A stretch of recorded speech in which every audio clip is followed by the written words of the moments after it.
एक हिरण को बहुत प्यास लगी थी। दूर दूर तक सूखी झाड़ियां और कुछ हरे सूखे पेड़ दिखाई दे रहे थे। इधर उधर भटकने के बाद पानी न मिलने पर हिरण थककर एक पेड़ के नीचे बैठ गया। वो प्यासा हिरण सर उठाए आसमान की तरफ भी देखता, इस उम्मीद से कि बरसाती बादल आए, लेकिन उनको बरसने में अभी बहुत वक्त था।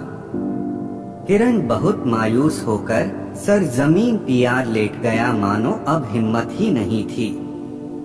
तभी सरसराती गर्म हवाओं की आवाज के साथ जब अचानक उसके कानों में एक हल्की सी किसी नदी के बहने की आवाज सुनाई दी।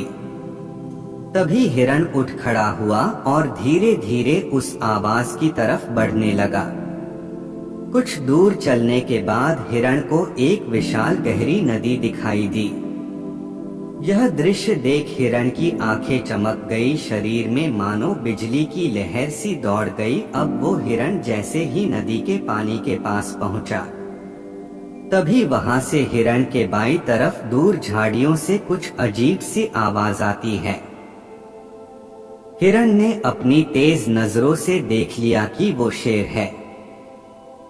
डर की वजह से हिरण की धड़कनें तेज हो गई।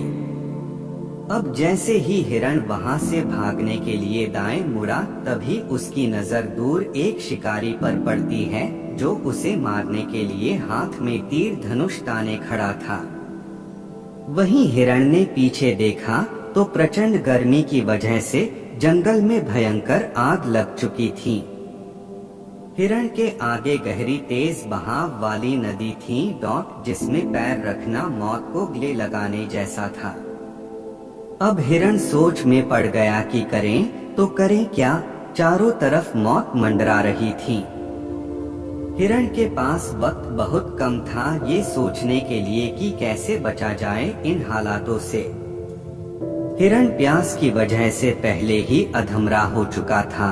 वो ये भी समझ चुका था कि अब उसके बचने की कोई उम्मीद नहीं, लेकिन हिरण ने फिर भी हार नहीं मानी।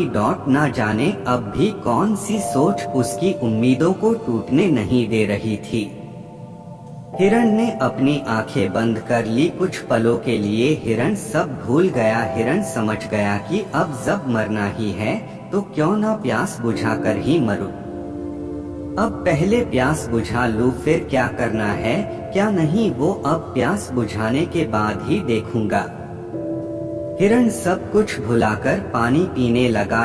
वहीं दूर से आते काले बादलों ने बरसना शुरू किया, जिस वजह से शिकारी के आंखों में बारिश के छींटे पड़ गए। निशाना चूक गया, बाण सीधा हिरण की बजाय शेर को छूकर निकल गया।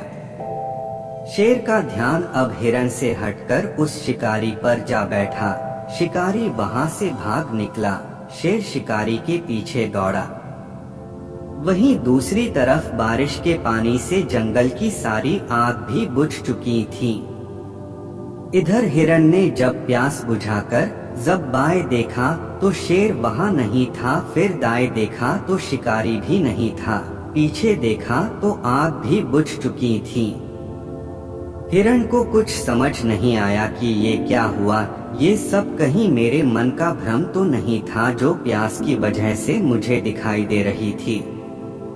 हम सब की जिंदगी में, हर इंसान की जिंदगी में एक समय ऐसा जरूर आता जब खराब परिस्थितियां चारों तरफ से आकर हमें घेर लेती है, जिसके चलते इंसान अक्सर अपना आपा खो बैठता, बहुत घबरा जाता है, कुछ समझ नहीं आता कि क्या करना सही होगा। संयम खो बैठता है, शांत मन से कभी विचार नहीं कर पाता, फिर नतीजा उसकी बर्बादी बनकर सामने आती है।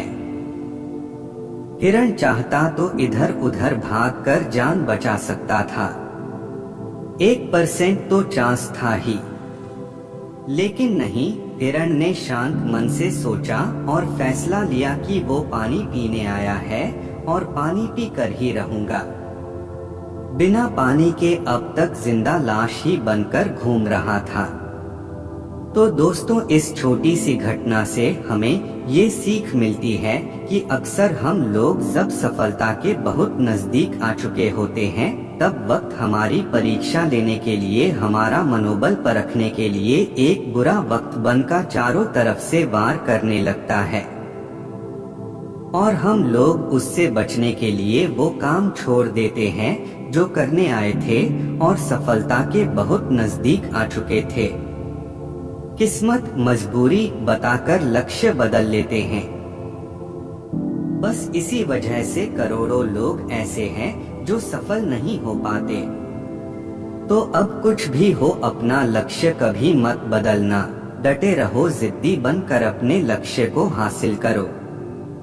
तो दोस्तों, ये मोटिवेशनल स्टोरी आपको कैसी लगी कमेंट करके जरूर बताना। अगर आपको पसंद आए तो अपने दोस्तों से शेयर करें और चैनल को सब्सक्राइब जरूर करें। धन्यवाद।